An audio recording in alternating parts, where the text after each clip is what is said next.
Jimmy's Old Time Radio Show. Very pleased to be here with a Canadian music legend. It's no exaggeration to say that. I'm here with Larry Mercey of the Mercey Brothers. Glad to have you here, James. Wonderful. We are in his home studio, surrounded by memorabilia. Larry, you have quite a story. Well, yes, I've been at it a lot of years, James. You have. It all, you don't think of it as you're going through the years of how much you're going to have at the end of it, but I certainly have a lot at the end, or getting near the end of it.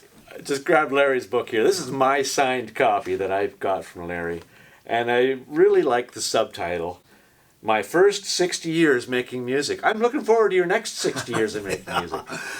Well, I don't know. Maybe not 60. I might bring it back from that. Tongue-in-cheek, though, but this really shows the longevity of your music career. How old were you when you started? I started on the CKNX barn dance, Wingham, when I was, my first time was on December the 10th, 1955 in Chesley, Ontario. Right down to the day. For the CKNX barn dance. And so 2 days later, I was 16, actually, because my birthday's on the 12th of December. And it may be interesting to people too that my birthday, my father's birthday, and my brother's Lloyd's birthday are all on the same day on December the 12th. Quite a coincidence. I've only ran into one other person. That was a lady on a bus tour. I used to do tours, a tour director for Hanover Holiday Tours, and on a bus tour where a lady had two daughters that had birthdays on her day, but different. Like Lloyd's 6 years different than I am. I see. On the same day, but it was kind of neat, really. Indeed it is. There's not many people that have that. And so right from the early age, you had that love of performance and the good old country music. And in those days, a guy could go out and have a gig through the week, every weekend. Yeah. People would make their own music and their own entertainment. Not like today. No, not like today. No, even when I was, say, 16, 17 years old, I'm going to high school. Yes. So, and I might have, in the summertime especially, we might work 5 or 6 days when I'm 17, 18 years old with a band. We had a band called the Town and Country Boys way back then. And then I might go out with the old the Ranch Boys from the CKNX. Maybe one of them was sick or something, so I'd be playing with them. Or like lots of, there was lots of things. And even just things around the hometown of Hanover there. Yes. I'm trying to think of different things where like you might go and play on a night for a bunch of guys are having like a wedding. Jamboree like they're having a wedding party for or just for the guys, that type of thing, and sing there or they. Well, that's a point worthy of mentioning. Of course, if you are a Hanover boy, as am I. Yeah. Come from the same town. Great town. Even though you and I only met about a year ago, I feel like I've known you throughout my life because I've always known of you. Somehow we managed to. You've been avoiding me all this time. Right. But when you had your book signing there last year, I thought, here's my opportunity to finally meet the storied Larry Mercey. And my goodness. Well, I'm certainly glad we did. Well, yeah. Yes. I've been your pen pal ever since, whether you like it or not. I've been staying in touch with you. No, that's good. And I've been wanting to come and visit you and have coffee and just see your studio. Now, the details in this book are incredible, starting from the notes that your own mother made. Yeah, she kept track of, that's how I know December the 10th, 1955. Yes. Because she wrote in a book every Saturday night, wherever we went, whether it rained, snowed, didn't matter what. You can see their little diary entries. These are all been, retyped, of course, but these are your own mother's words. They are her words. I just copied her out of the book that she had. Here's a short one. Didn't go, it says. Didn't go, yeah. Well, where is that? Didn't go. St. Mary's. You've been all over the place. You've been everywhere else, but you didn't go to St. Mary's on May 25th, 1957. God bless your mother for taking those notes. Oh, I know. Most people would love to have that, and they don't. It's incredible. The importance and the value of that. And why I wanted to do a book a lot was was for my grandkids, for my great-grandkids. That it's a legacy project. Yeah, that they know what their grandfather did. Yeah. You know, like I think my great-grandfather maybe was like a mason, like a building building things. But I really don't know that because nobody's really written it down that much. So it's kind of what you think. Or, certainly not in details like this. No, yes. No, it's a very detailed book. So you started in your teens, like so many musicians did. I was in my 14, 15 year age when I started. When do you feel you were at your musical peak? I mean, you had a long rise into the industry. Well, I would think it would be definitely in the 70s, I think, really, 70s. The 1970s or your personal 70s? No, 1970s. Yes. Where we had, won, where we were winning Juno Awards and things, and so we were. There's a Juno Award right there behind us, and there's another one over here. Yes. Yeah. And just when you were known, like when people kind of recognized you or hits on the radio. Hits on the radio and CBC. We're also supporting you. Oh, very good. Yes. Well, when we started, which I find, for young people today is very difficult. I would find it very difficult that we had the Don Messer show. Well, first of all, in 1960, we were on a show, Talent Caravan. And it was a national show, and we won second in Canada the year we were on. The person that won, his name was Homer James, and he worked for, and then he went to work for the Billy Graham organization. Yes. And in our genre of music, we went on to the Don Messer show, Sing Along Jubilee out of Halifax. Both of those were. Country Time was out of Halifax. Country Hoedown, the Tommy Hunter show, Ronnie Prophet show. I watched all those programs. Yeah. So that got us known across the country. Yes. They were all national shows.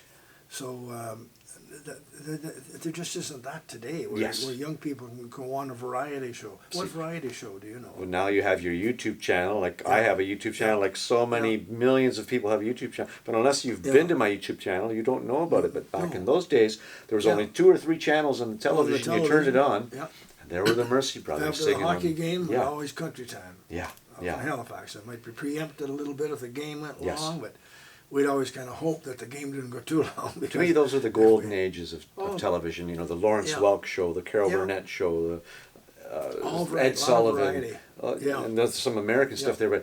But now the Canadian programs too.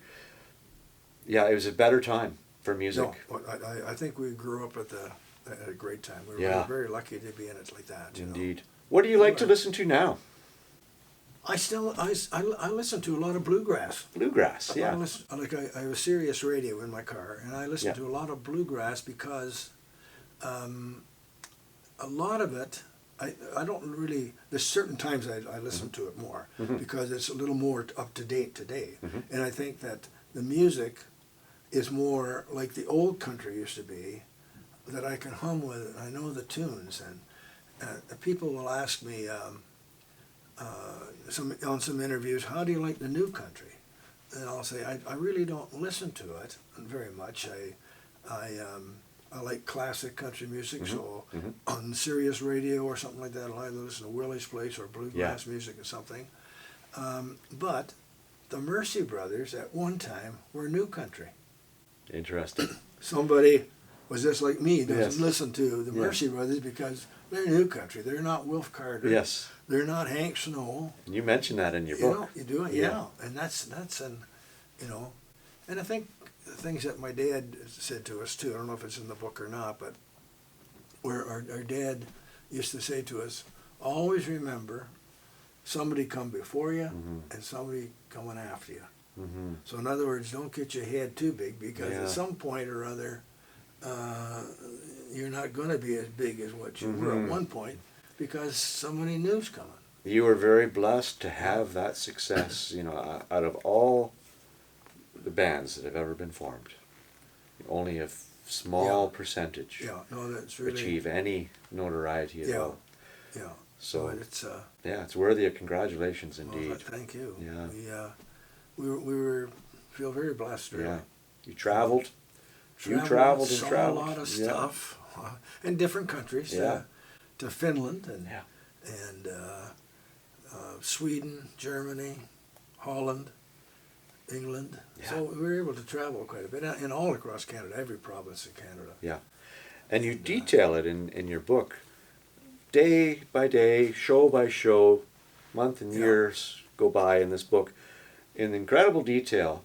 It's an exhausting read, but just the miles that you traveled, and the one week you'll be in the east, the next week you'll be in the west, and you'll be crisscrossing. We were very lucky to fly. Yeah. We started flying. Our first job was down to, well, we were on country time, and a bar owner down in Prince Edward Island phoned and wondered if we'd come down and play in his bar. Well, we'd always driven places we can't. We're not going to drive to Prince Edward Island to play. But we thought maybe we could fly there. Yeah.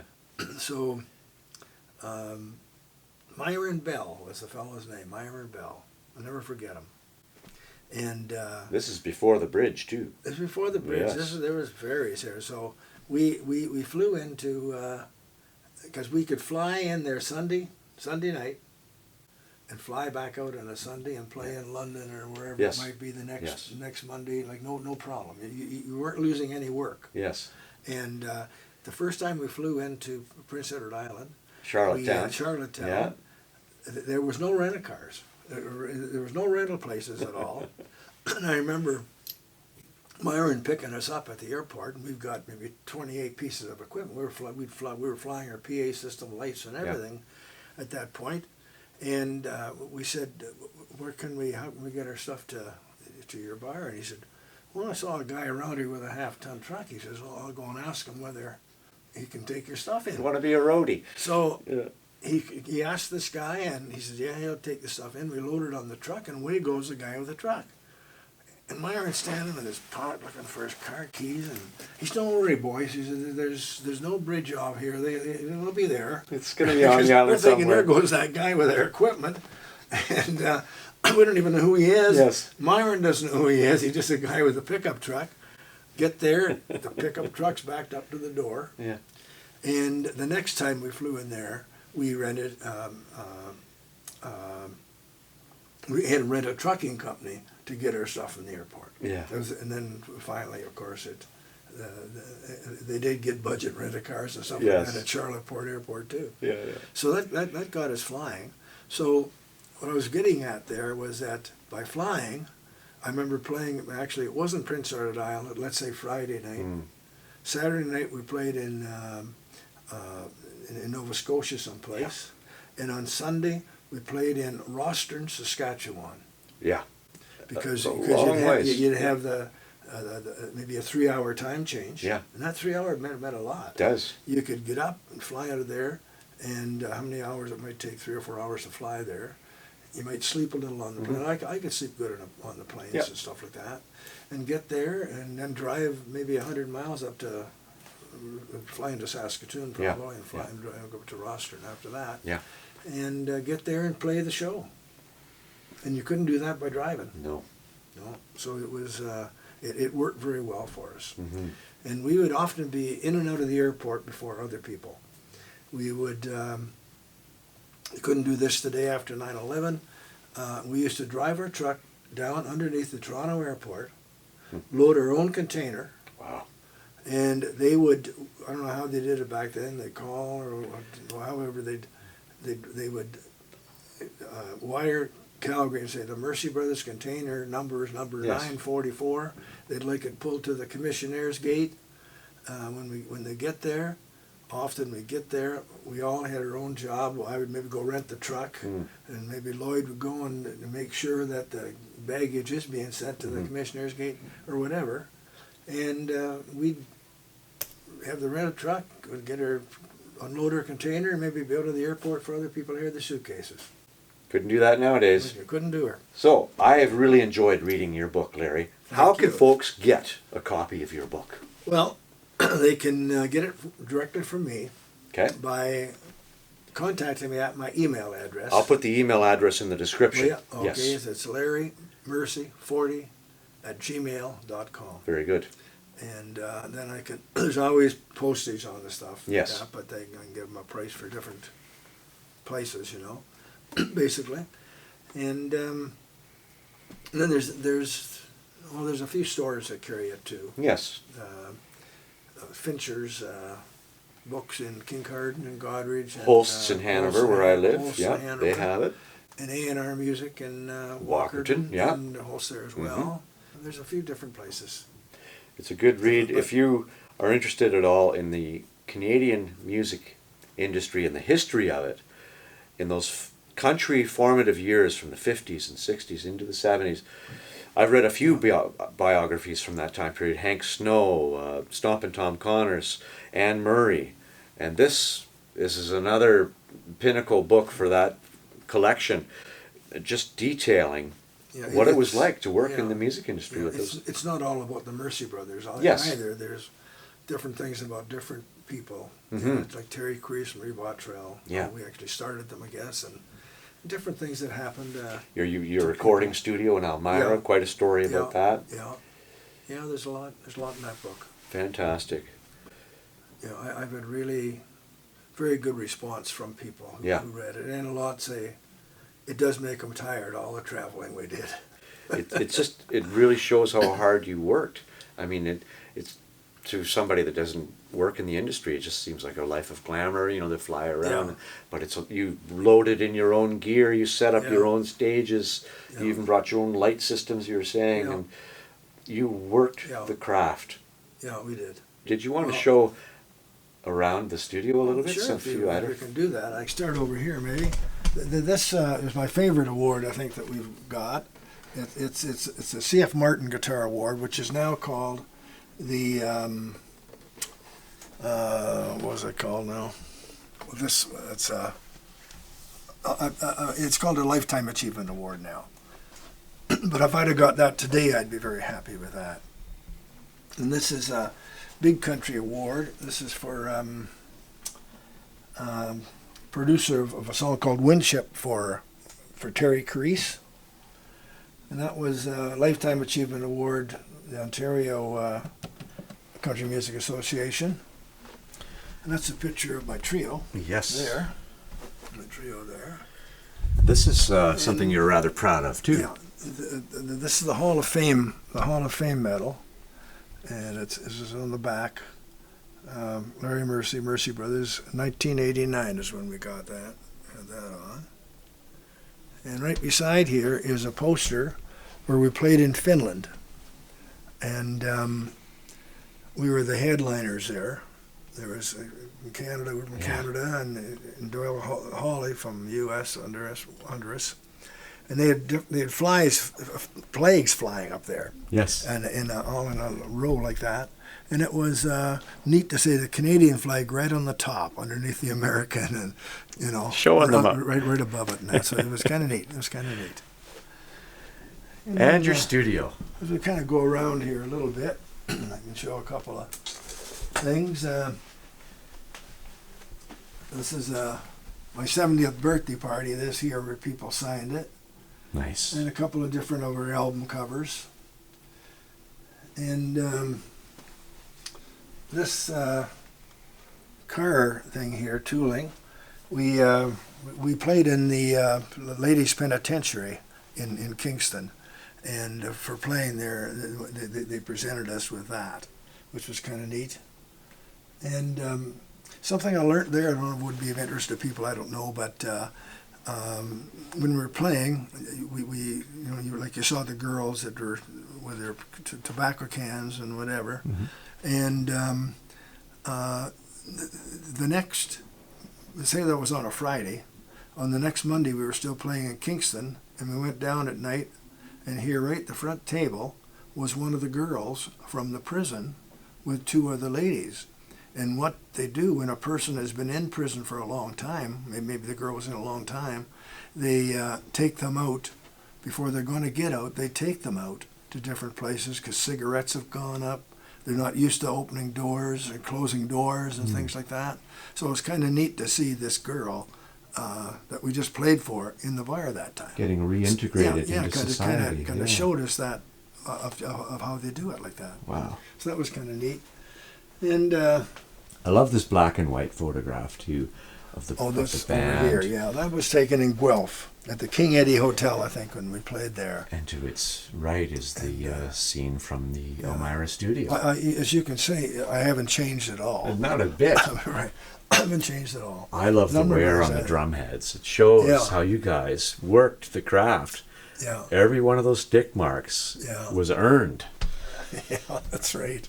There's one of the Juno Awards. Yeah. Beside the Grey Bruce Music Hall of Fame, which sadly just burned down, but they're going very proud to be part of that as well. Indeed. And back in through here, if you can get back through here, I'll move my guitar over a little bit here. And this is the certificate of being in the Hall of Fame, the Canadian Hall of Fame. That is precious. And that was our recording studio in Elmira, the picture of that. And that's Paul Mercey was the engineer, and that's Terry Carice. Okay. At the board there as well. And then, lots of memories in here. Yeah, and it's a picture of Prince Edward Island. When we were flying out of Prince Edward Island.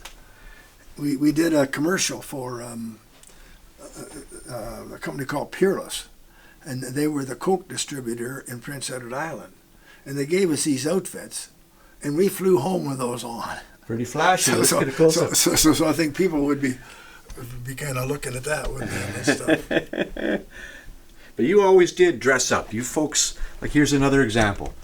You guys looked the part. You were professional. You had stage presence. Yeah, we. That's when entertainers looked like an entertainer. Yeah.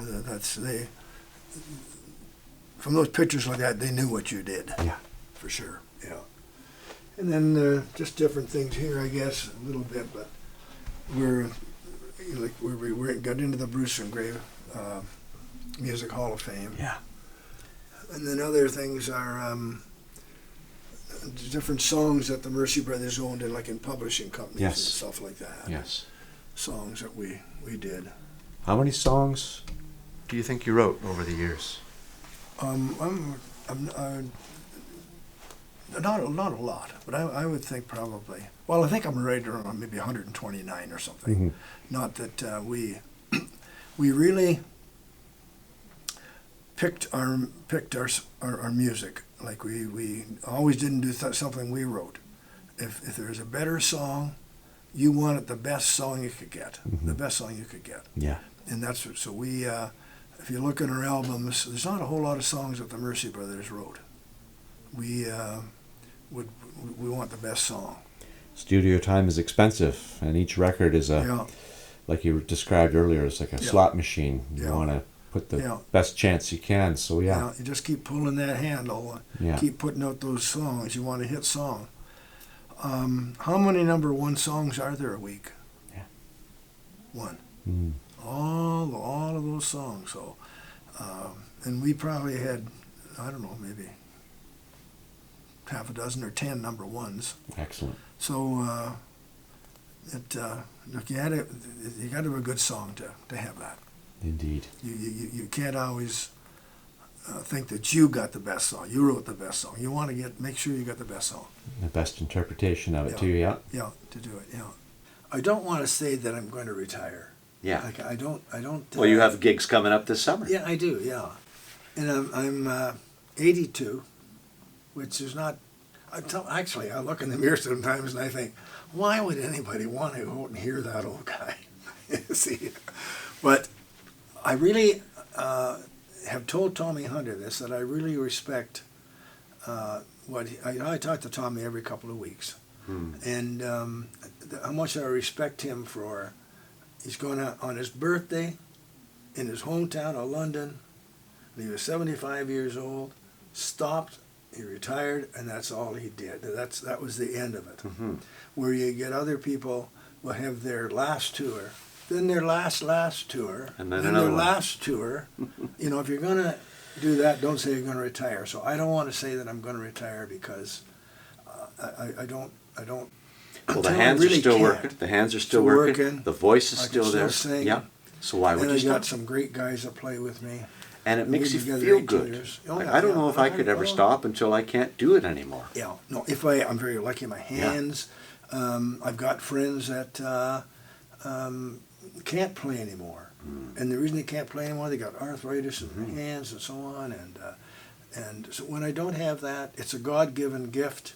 Have to share it. And I think that's what so I want to keep going as long as I can. That might be not that much longer, but I don't want to say that I'm not going to do it. Every day is a gift, Larry. And so is this interview. I really appreciate Well, thank you. Chatting with Larry Mercey, Jimmy's Old Time Radio Show. Thanks for tuning in. Thank you.